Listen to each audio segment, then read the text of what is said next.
Good morning, everyone. No? Not good? Yes. Oh.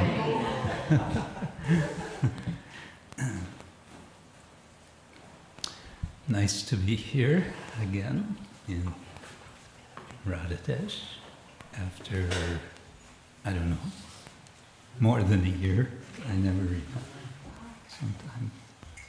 And it's been several years since I've been to Radhadesh Mellows. So I thought, well, it's that time of year. Okay, shall we sing Jai Radha Madhava? Yes, okay, let's try.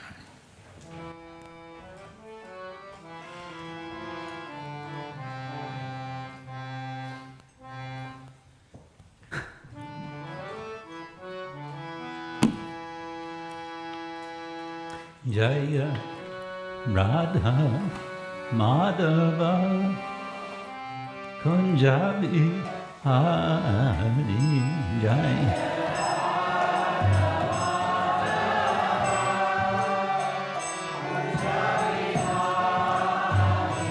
Jaya Radha Madhava Kunjabi Hari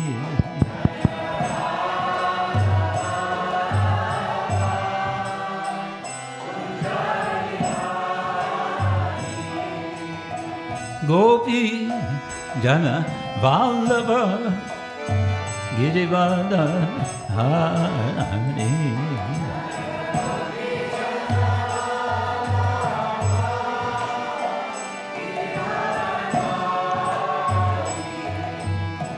Gopi Jana Vallabha Girivada Hari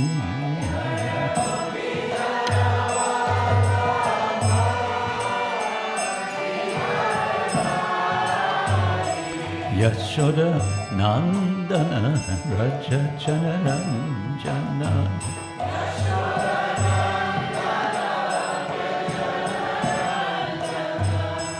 Yashoda Nandana Raja Janaranjana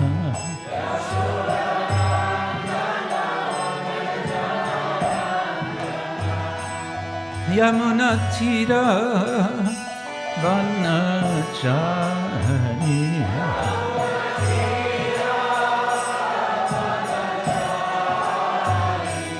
Yamuna Tira Vanachari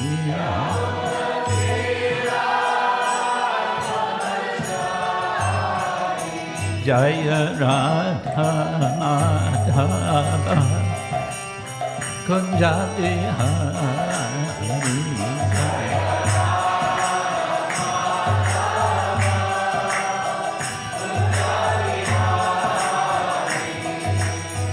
Gopi Janavallabha Girivardhari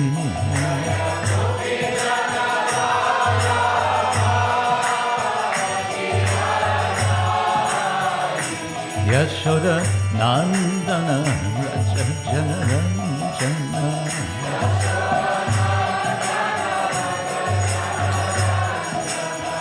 Yashoda Nandana Raja Janaranjana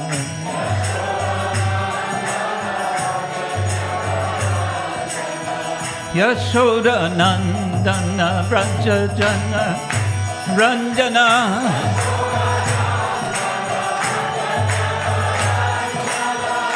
Yamuna Tira Vanachari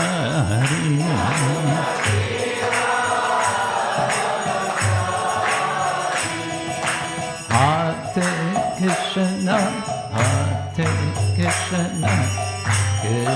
Krishna Hare Hare Hare Rama Rama Rama Hare Hare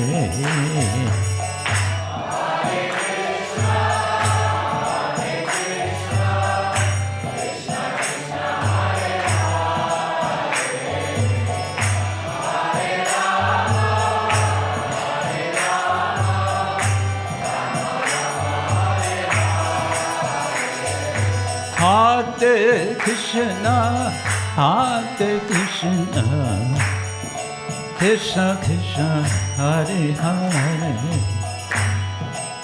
Hare Rama, Hare Rama, Rama Rama, Hare Hare.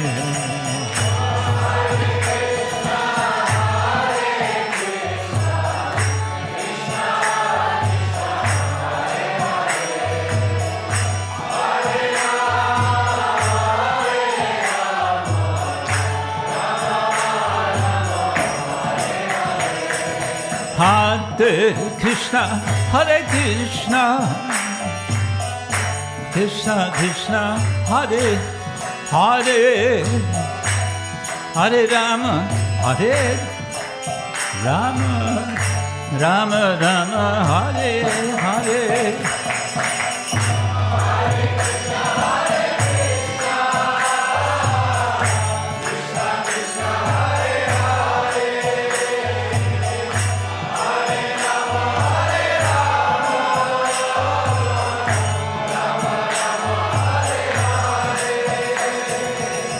Hare Krishna, Krishna Krishna, Hare Hare, Hare Rama, Rama Hare Hare.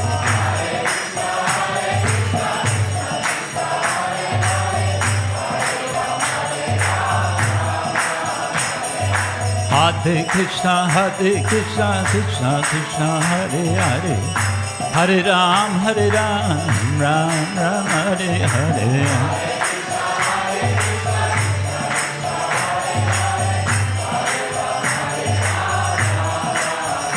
Hare Krishna, Krishna Krishna, Hare Hare, Hare Rama, Rama Rama, Hare Hare.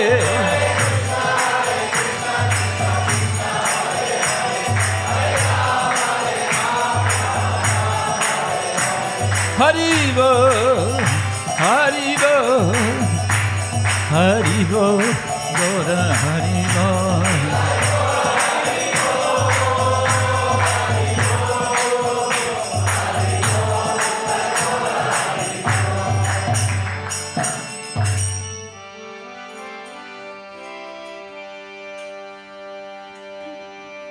Srila Prabhupada ki Shri Shri Radha Gopinath ki Grantaraj Srimad-Bhagavatam ki Gaura Premanande.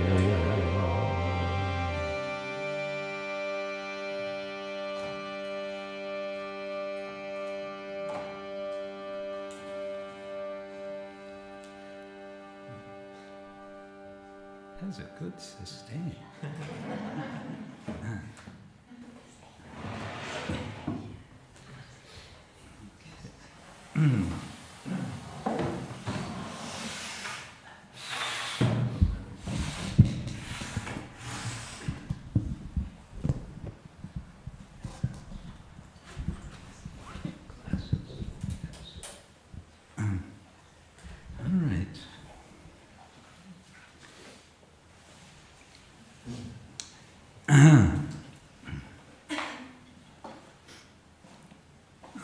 Ajnanatimidandasya Jnananjana Shalakaya Chakshurunmilitam Yena Tasmai Shri Gurave Namaha Shri Chaitanya Manobishtam Stapitam Yena Bhutale Swayam Rupa Kadamahyam Dadati Svapadantikam Nama Om Vishnu Padaya Krishna Prestaya Bhutale Srimate Bhaktivedanta Swami Iti Namane Namaste Saraswati Devi Gauravani Pracharine Nirvishesha Shunyavadi Paschatya Deshatarine Vancha Kalpatarubhyascha Kripa Sindhubhya Evacha Patitanam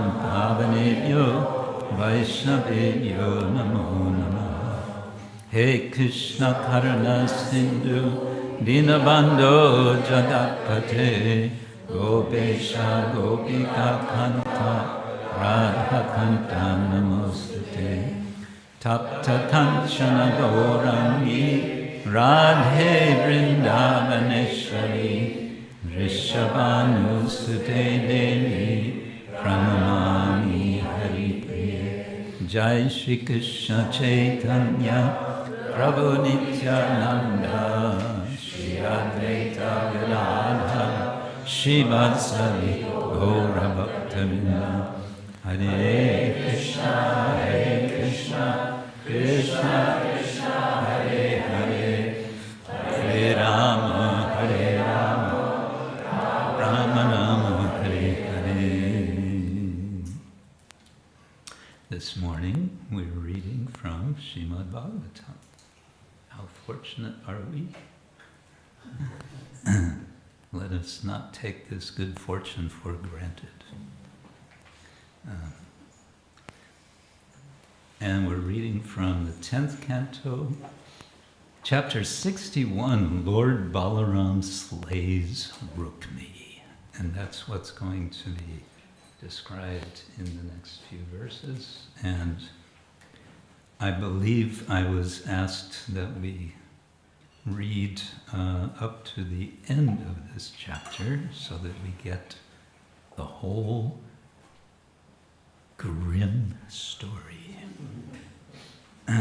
So we can chant together verse number 26. Tasmin abhyudaye rājan. Tasmin abhyudaye rājan. Rukmiṇī rāma-keśavau. Rukmiṇī rāma-keśavau. Puram bhojakaṭaṁ jagmuḥ. Puram bhojakaṭaṁ jagmuḥ. sāmba-pradyumnakādayaḥ. Sāmba-pradyumnakādayaḥ. Others? Tasmin abhyudaye rājan.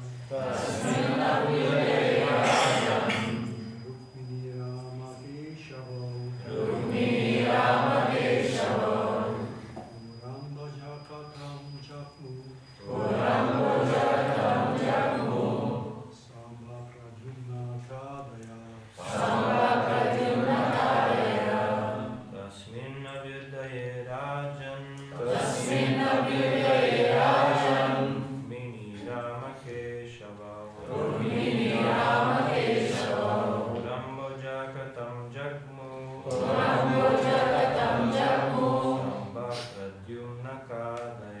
Sāmba-pradyumnakādayaḥ. Tasmin abhyudaye rājan. Rukmiṇī rāma-keśavau. Puram bhojakaṭaṁ jagmuḥ. Sāmba-pradyumnakādayaḥ.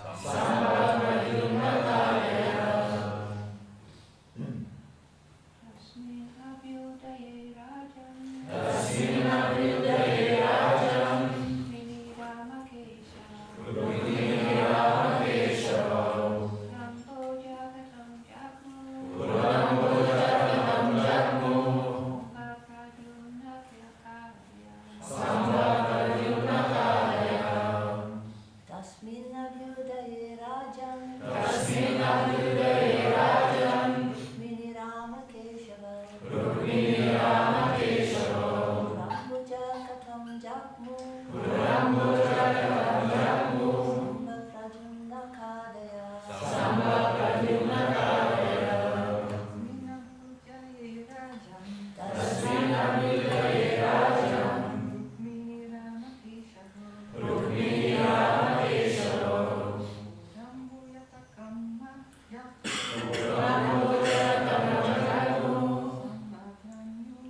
So we have it memorized now. Okay. Translation. No, let's do the word for word. Why not? Tasmin. On the occasion of that. Abhyudaye. Happy event. Rājan. O King. Rukmiṇī. Yes. Rāma-keśavau. Balarāma and Kṛṣṇa. Puram. To the city. Bhojakaṭaṁ. Bhojakaṭa. Jagmuḥ. Went.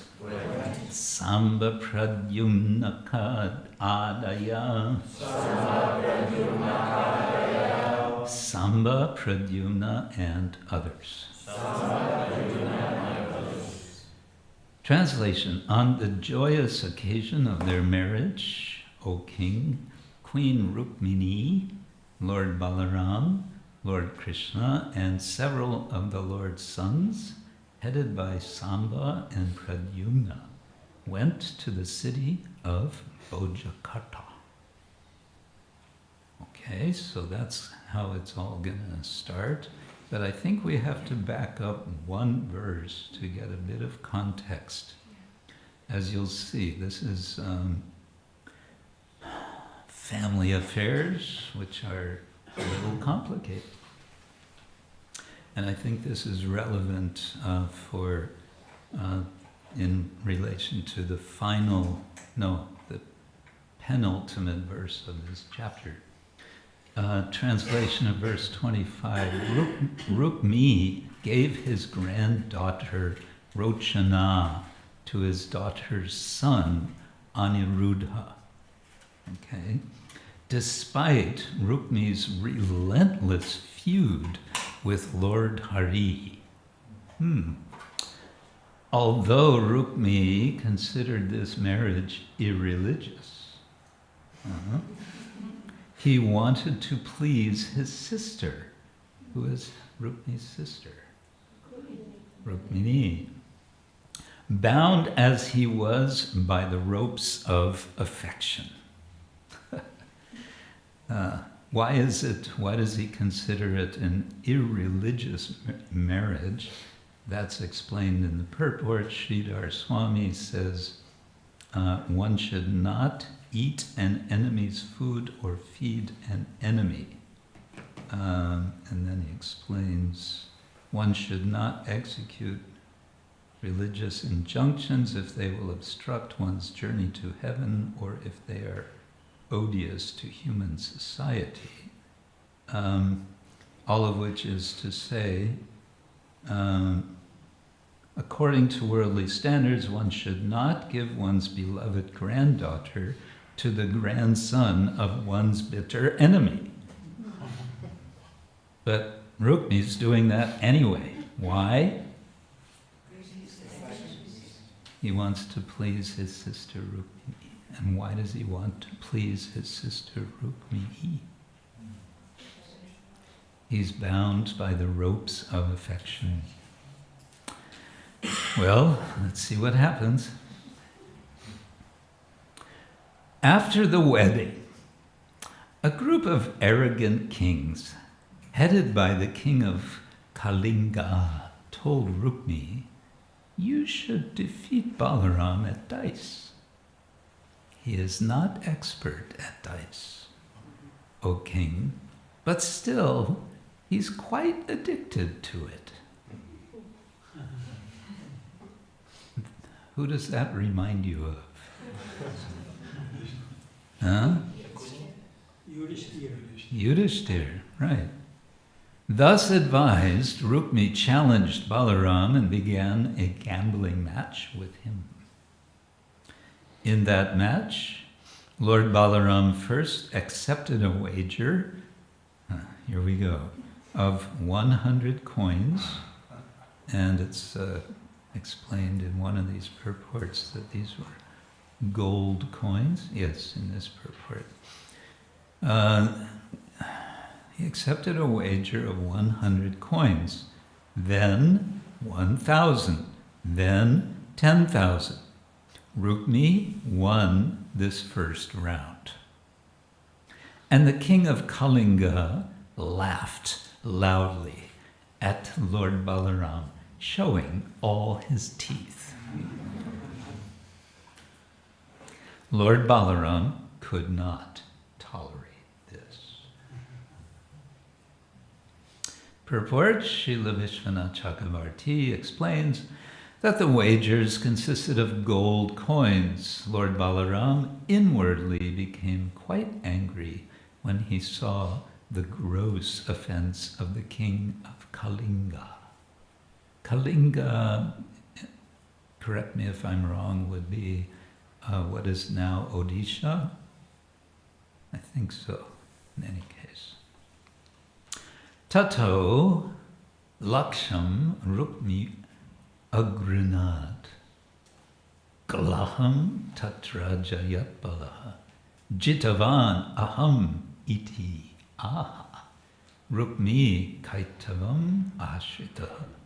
Next, Rukmiṇī accepted a bet of 100,000 coins, which Lord Balarāma won. But Rukmiṇī tried to cheat, declaring, "I am the winner."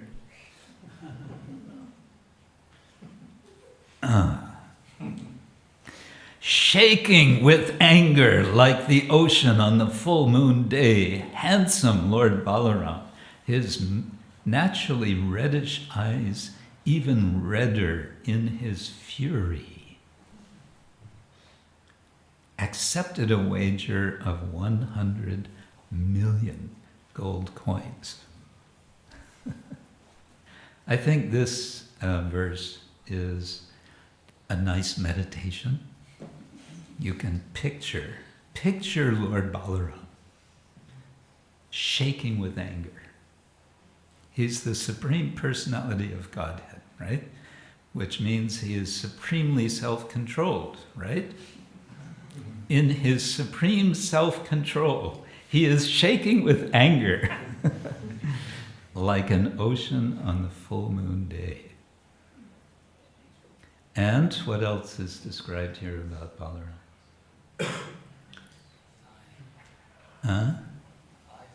His reddish eyes. It says he's handsome. Balarāma is handsome. Yeah. Shriman is the word. Yeah.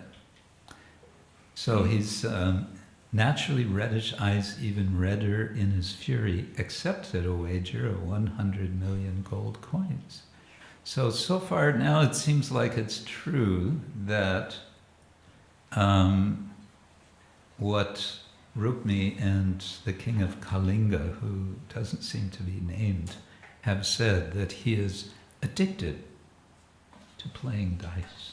God addicted? How to understand this? But it seems like he is, because he lost, then he won, now let's do some more of this, right? Now it's not a small amount, 100 million gold coins. How long would it take to count those? Lord Balarāma fairly won this wager also, but Rukmiṇī again resorted to cheating and declared, "I have won. Let these witnesses here say what they saw." That's what Rukmiṇī says. Short purport, Rukmiṇī undoubtedly had his friends in mind when he called for the witnesses to speak. But even as his witnesses prepared to aid their cheating friend, a wonderful event took place as described in the next verse. Do you want to hear what happened? Yes. No? Yes. Yes. Tada bravin nabhavani balenaiva jitoglaha dharmato vachane naiva Rukmiṇī vadati vai mrisha. Just then, a voice from the sky declared, Balarāma has fairly won this wager. Rukmiṇī is surely lying.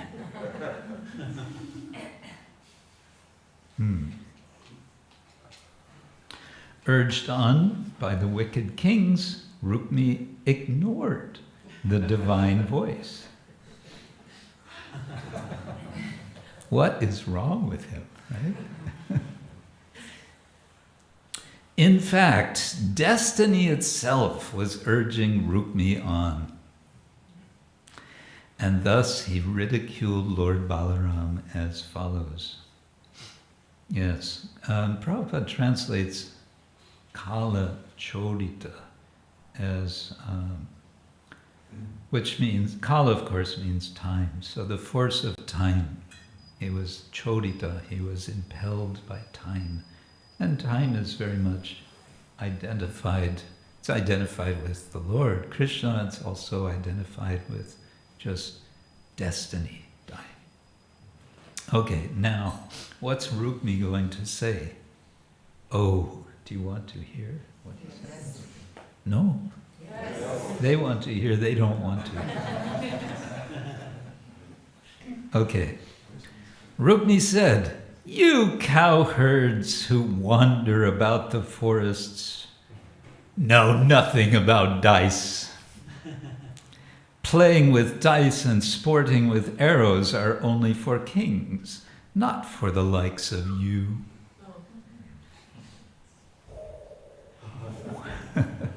He's really fanning the fire of what's going to come very soon. Rukmiṇaivam adikshipto rajabis chopahasita krudha parigam udyamya jagne tang nrimna sangsadi. Thus insulted by Rukmiṇī and ridiculed by the kings, Lord Balarāma was provoked to anger. In the midst of the auspicious wedding assembly, he raised his club and struck Rukmiṇī dead.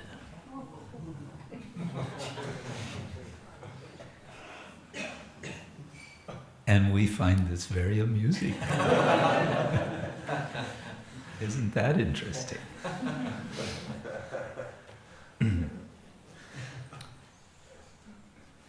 Well, that's the end of the story.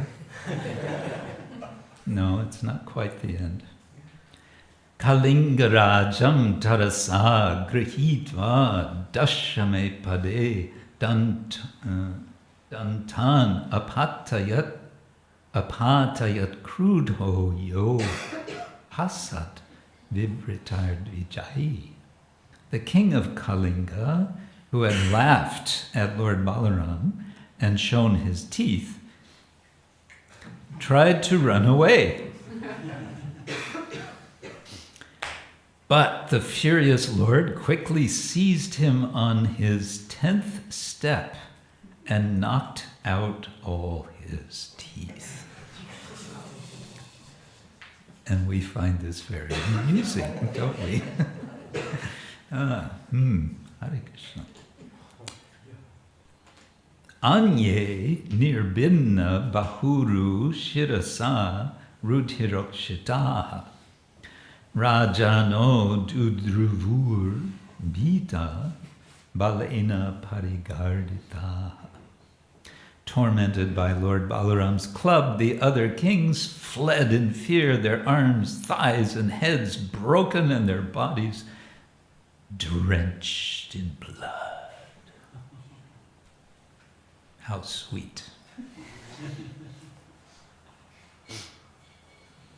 Okay, now here's, I think, an intriguing point. Nihate Rukmiṇī shale na bravit sadvasaduva Rukmiṇī balayo rajan sneha bhanga bayat darihi. when his brother-in-law Rukmiṇī was slain, Lord Krishna neither applauded nor protested, O king, for he feared jeopardizing his affectionate ties with either Rukmiṇī or Balarāma. Talk about politics. There's one more verse which ends the chapter. Tato nirudham sahasuryaya varam ratang samarupya yayuk kushastalim ramadayo bhojakaṭa siddha kilarta madhusudanashraya. Then the descendants of Dasharha, headed by Lord Balarāma, seated Aniruddha and his bride on a fine chariot and set off from Bhojakaṭa for Dvaraka. Having taken shelter of Lord Madhusudana, they had fulfilled all their purposes. And there's a short purport. Even though Rukmiṇī was very dear to all the Dasharhas, her brother Rukmiṇī had constantly opposed and insulted Krishna since Rukmiṇī's wedding. Thus, Srila Vishwanath Chakravarti explains, the associates of Lord Krishna could hardly lament Rukmiṇī's sudden demise.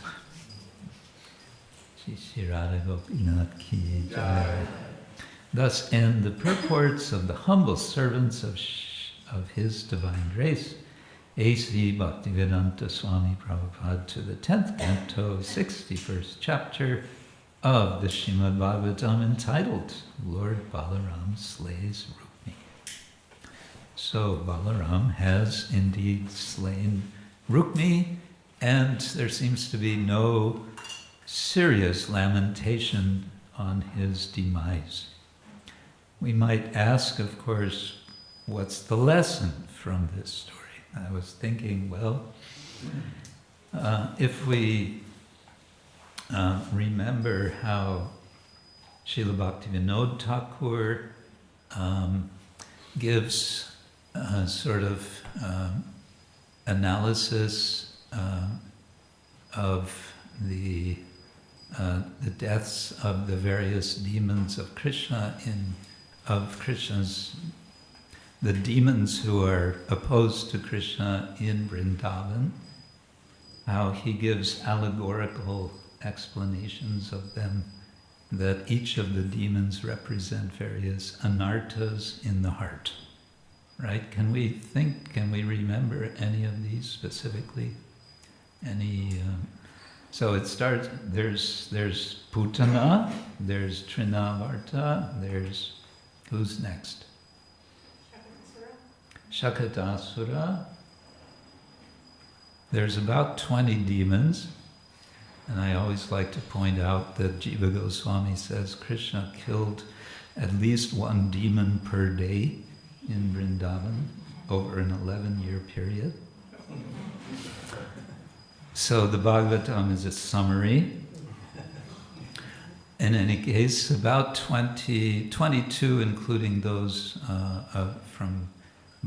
killed by Balarāma, Dhenukasura. So in any case, each of them are identified by Bhaktivinoda Thakur as one can think of them as embodying or representing different anarthas in the heart. So, what could we think of as, what could Rukmiṇī be representing as an anartha of the heart? Let's see if any of you come up with any ideas. Cheating propensity. Cheating propensity, and specifically cheating who? God. Right. Arrogance. Yeah, arrogance, of course, and pride, and but it seems to me it's this cheating propensity that is especially represented here. And of course, we can say this: his cheating is, or the anger of Balarāma is provoked by his arrogance, by the show of teeth of the king of Kalindi. All of this seems to provoke in Balarāma what we might want to call righteous anger. Right? Righteous anger is, you could say, something which is allowed for the Supreme Personality of Godhead to display. In this case, why is it righteous? We may say it's righteous because Rukmiṇī is cheating, right? Now, someone who's a little skeptical, perhaps, might say, well, how do we know that Balarāma was not cheating? After all, if Balarāma is the Supreme Lord, if Balarāma is all-powerful, that means he would be able to control how the dice fall, right? If he is able to control how the dice fall in a favorable way for himself, is that cheating?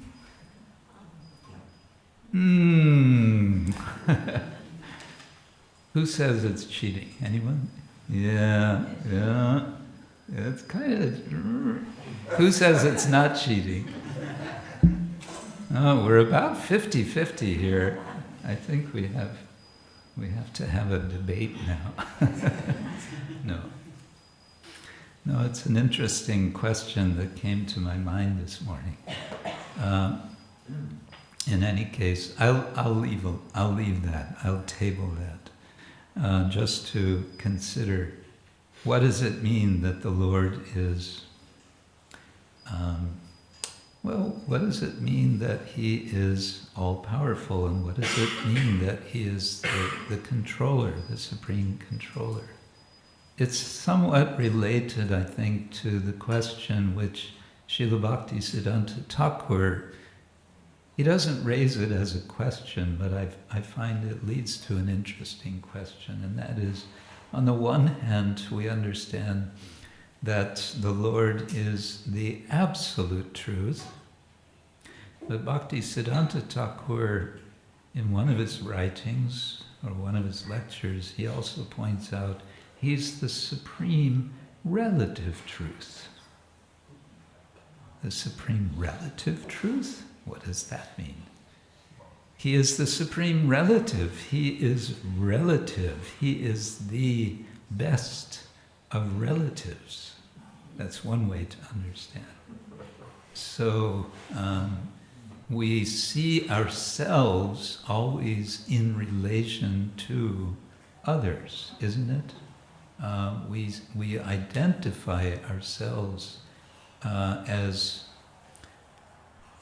sons or daughters of our parents, as parents to our children, as brothers and sisters to our brothers and sisters, and so on and so on and so on.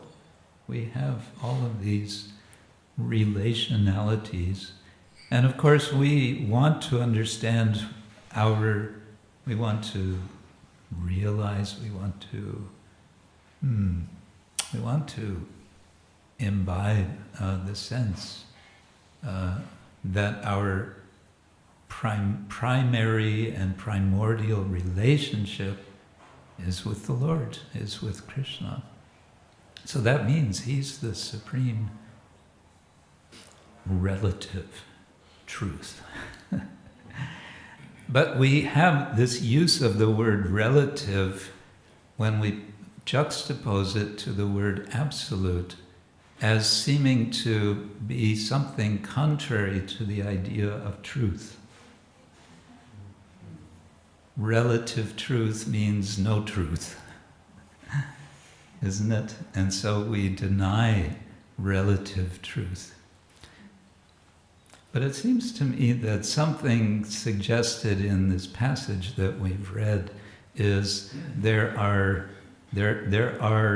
is a reality which is a supreme reality to relationships, and this is demonstrated by, for example, Balarāma, in this case, expressing relationship by his anger and by his death knell.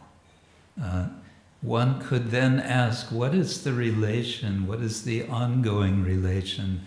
What happens to Rukmiṇī after his death? We're not told.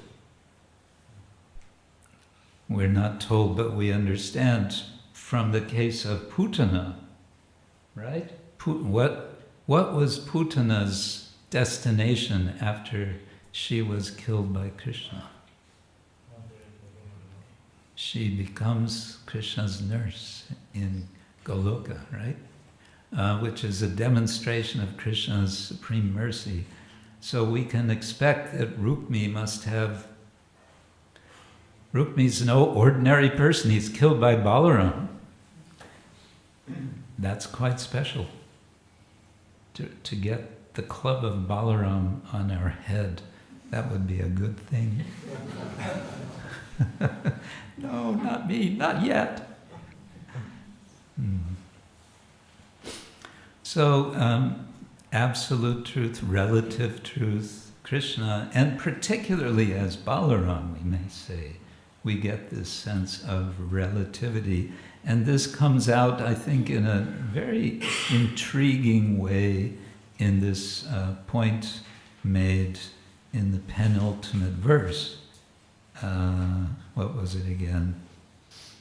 Yes, that Lord Krishna, when his brother-in-law Rukmiṇī was slain, Lord Krishna neither applauded nor protested, O king, for he feared jeopardizing his affectionate ties with either Rukmiṇī or Balarāma.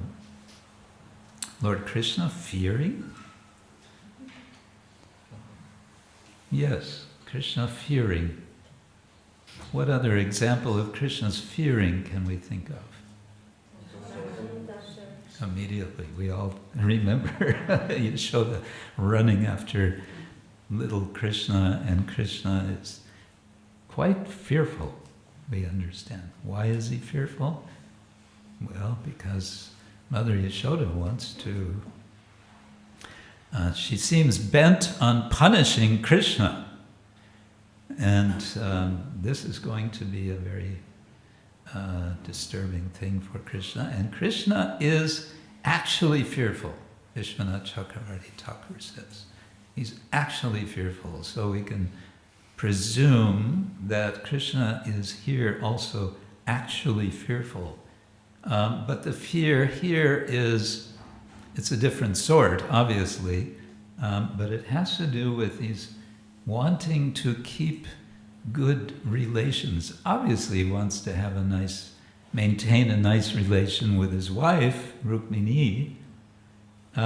Especially, we might want to say, after what happened in the previous chapter. What happened in the previous chapter?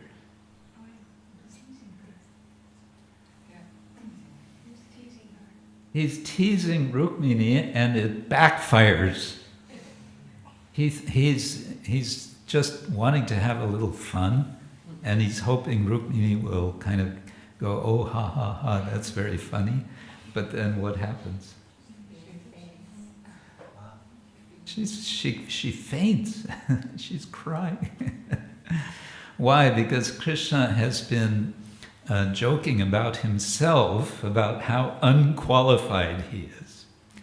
What kind of religion is this, that we worship a God who tells us how unqualified he is to his eternal consort, Rukmiṇī? So possibly to repair, as part of his wanting to repair that relationship, Does this ever happen between husband and wife? Sometimes you have to tell me that maybe the husband says something to the wife and, "Oh, I didn't mean it, dear," like that. "Oh, yes, you did," or whatever. And then, does it happen?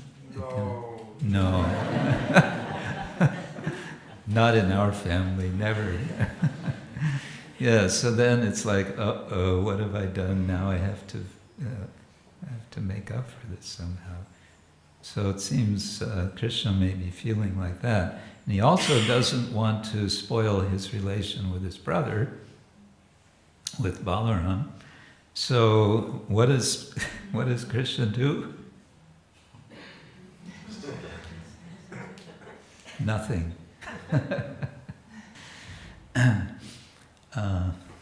Yeah. Krishna says in the Bhagavad Gita that it's not possible to do nothing. Nahi kaschit kshanamabhi jatu tishtatya karma krit. It's not possible. Karyate hyavasha karma sarva prakriti jaya gunai. Yeah. He says it's not possible not to do anything. For any of us, it's not possible, but for Krishna, it's possible to do nothing. That's what he's doing here. He's doing nothing. He's just staying quiet. The broad mission of Krishna, what is the broad mission of Krishna? Krishna is coming into this world for three purposes, right? He's coming to, especially, well, he's dealing with two sorts of persons, with the devotees.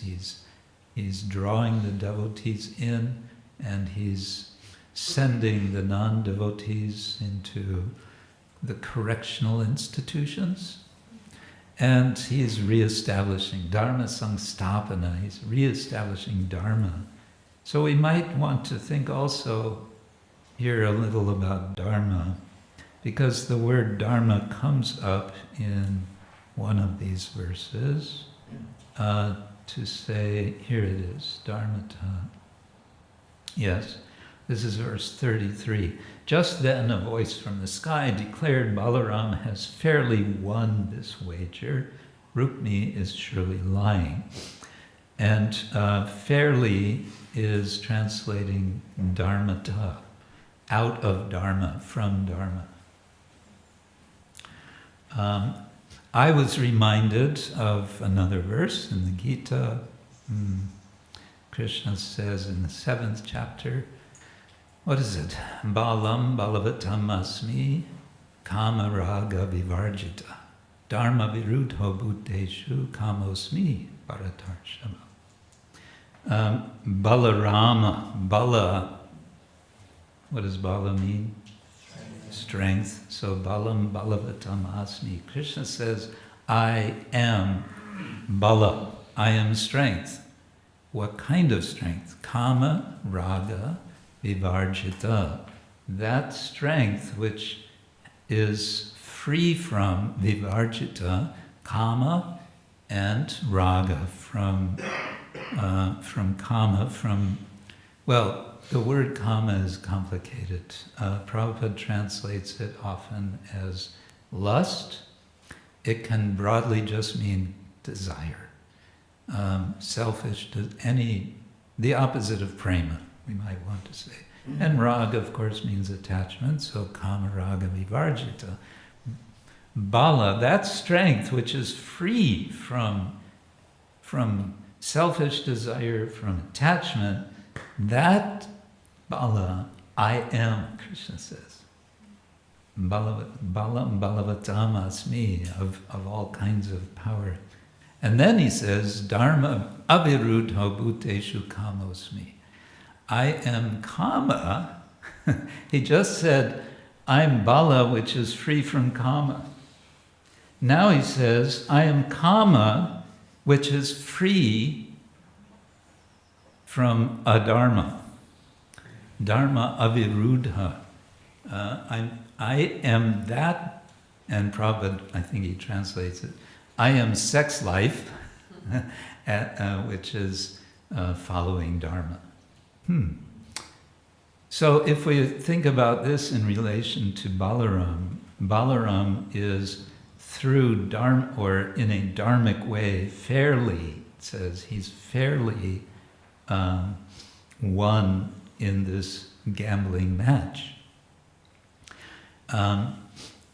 And that suggests, because it's Balarāma, that he is doing this free from desire and attachment. So again, thinking, who is Balarāma? Balarāma is the first expansion of Krishna. He is the Supreme Personality of Godhead. And as such, his playing dice is divine play. And as divine play, he's having a good time. And as divine play, it's something of a comedy. And that's, I think, why we laugh when we hear that Rukmiṇī has just been smashed, and the teeth of the king of Kalinga, whose name remains anonymous, have been smashed. And they all go back home feeling that now what they came for has been accomplished. So we get this nice, happy ending to the story of Lord Balarāma slaying Rukmiṇī. Sri Balarāma ki jai. Hare Krishna. These are some thoughts. I'm sorry that it's a kind of scattered collection of thoughts, but perhaps if we have some further thoughts, we can consider them. Yes, Balarāma Pran is going to speak. Hare Krishna. I was wondering if there is any closer. I was wondering if there is any significance for that Balarāma is killing this certain demon, so to say, because I once heard that those anarthas that killing by Balarāma has a certain meaning. Could you please say something about that? No. Can anyone else remind us? Is there a specific distinction here? Of course, Mahendra Prabhu will know. This only refers to Lila in Vrindavan, the demons killed by Balarāma. As Bhaktivinoda Thakur explains that. Those who killed by Balarāma represent the anarthas which the devotee should try to endeavor by their own endeavor and prayer to get free. Oh, I see. Okay. So whereas the demons killed by Krishna, we want to meditate that it's Krishna who has destroyed those anarthas. Is that?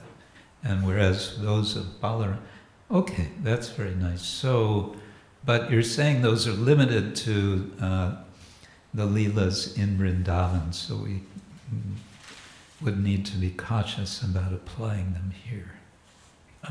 Still, what's wrong with making an endeavor, right, to not cheat God?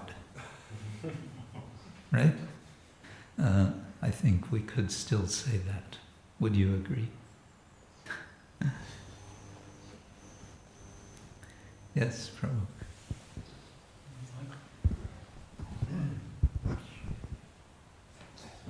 Thank you, Maharaj, for exposition. I was wondering, you put light on this story that in this pastime, actually just Rukmiṇī was killed. Seems like all others were hurt, so that's a special mercy for Rukmiṇī, and this is just a thought. And then I was thinking that we, as conditioned souls, we are covered by Maya, like to enhance our so-called pastimes in this material world. And Krishna and Balarāma, they are covered by Yoga Maya to enhance their... Can be correct, this similarity? That's an interesting parallel. I like how you've used the word enhance.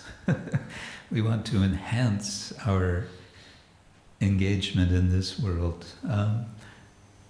I would say it's not wrong. What is, I don't know, not all of you are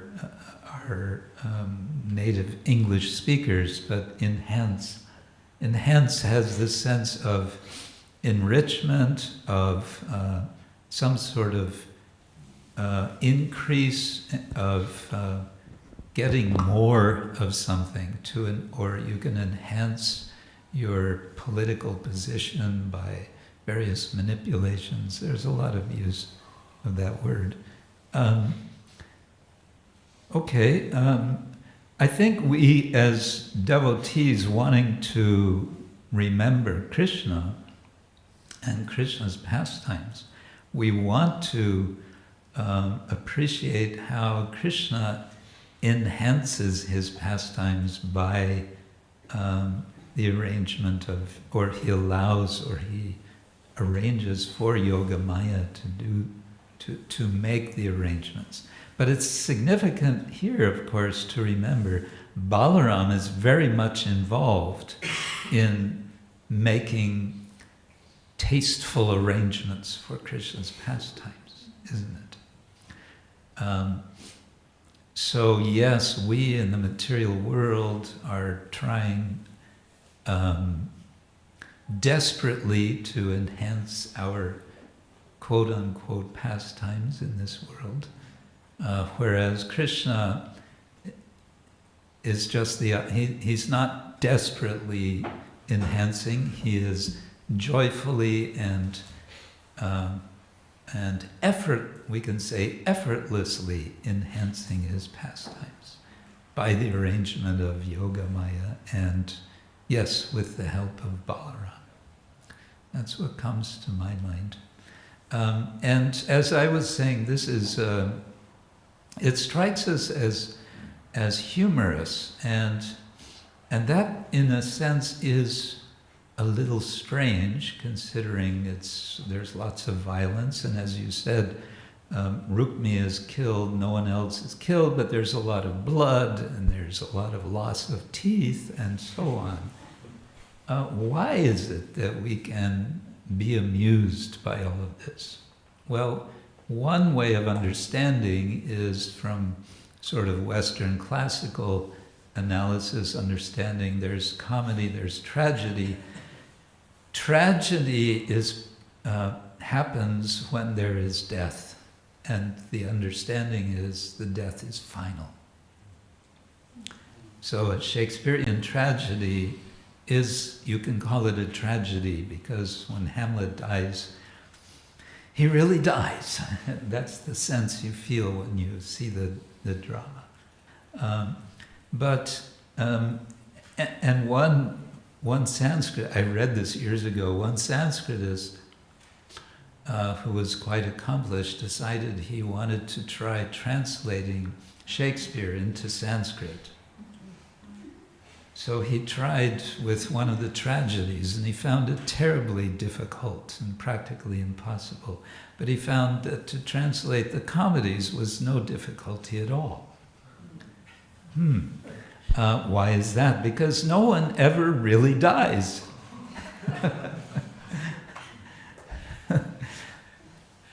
No one ever really dies, isn't it? So in that sense, I don't know if this is relevant or not, but you can say boo if you consider. But some British, perhaps poet, made the observation that for people who think life is a comedy, and for people who feel life is a tragedy.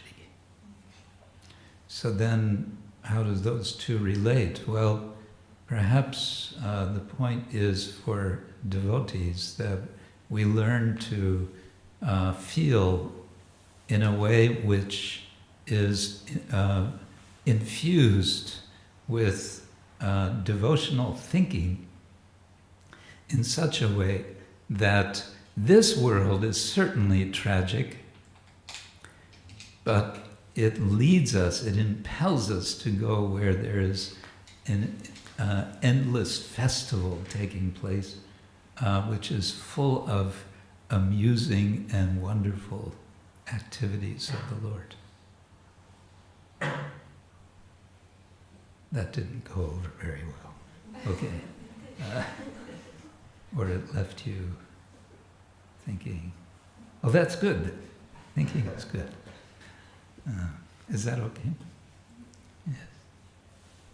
Maybe any of the ladies have a comment, question? Yes. I can speak loud. About. Thanks. You made a very nice point, Maharaj, about the truth being relative as well. And I was thinking, is it the main reason because Krishna has this relative relationship with each and every soul, so with each and every one of us, and thus, because of that, the truth or the reality becomes relative. I don't know if you could say something about that. Bhakti is all about relationships, right? And we can say ontologically, bhakti is primary. Relation is primary. So from that perspective, then, yeah, we can't even conceive of, and as Prabhupada would say, we don't see picture of Krishna alone. Krishna is always with his associates. And so when we speak of the absolute truth, it's not a truth which is without, it's a truth which as its root is relationality. How's that? At the root of absolute truth is absolute relationality. Now I'm starting to sound strange. Okay, I better stop there. Hare Krishna. I think you had a question. Yes.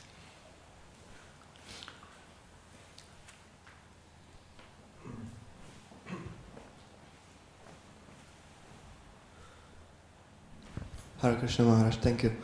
I was thinking the topic was about offenses toward God, or how to not make God angry, and Offenses toward God.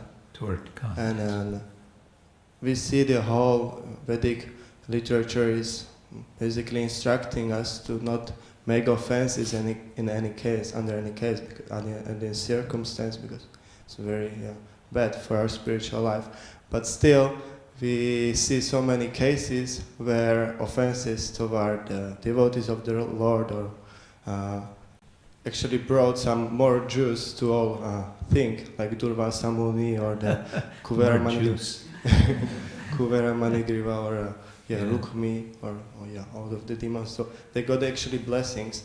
And so I'm Therefore, we should actually make offenses. Yeah, so that's my point. That was there a relationship of our offenses and those offenses? The relation between our offenses and the offenses of the likes of Rukmiṇī. Ours tend to be much less in proportion, otherwise we would be feeling the club of Balarāma directly on our head. The relation, well, the failure is the pillar of success. We understand that through our failures, which may include all sorts of offenses, there's sins of commitment, commission, and sins of omission, according to Catholic theology. So sometimes we do something wrong by doing something, and sometimes we do something wrong by not doing something. But all of it, we're looking for. We're looking for lessons, and we're looking for. We're opening. We want to open ourselves to divine grace, to Krishna's grace. And that means especially we're opening ourselves to listen more carefully, I would say. We want to be able to hear the Lord. We want Rukmiṇī couldn't hear this. Well, maybe he heard the divine message, but he ignored it. So sometimes we may. Have you ever had this experience? You felt like you got some intuition, some hint. Do like this, don't do like that, and you go, ah! And then you do something, and you get slapped or worse. No? Never happened to you? Huh? Daily. Yeah, so like that. Yeah. Yes, Nimai. Yeah. I was wondering, you're speaking about the tragedy of this world and the festivity of the other world, and how realistic is it for me to think that, okay, I can experience these festivities here already in this tragic world. Yes, for a fallen soul, yeah, to experience that in this world, in the early stages of Krishna consciousness. This was a cue. We planned this in advance. This was a cue to say something about Radhadesh mellows. Yes. So one way we might want to think of Radhadesh mellows, where does Radhadesh mellows happen? Oh yeah, it happens at Radhadesh. Where are we? Oh yes, we're at Radhadesh. And it's happening, right? Starting this evening, I think, and going. Today's Thursday, Friday, Saturday, Sunday. It ends Sunday night, is that it? Okay. Monday morning. Yeah. If we're still in one piece.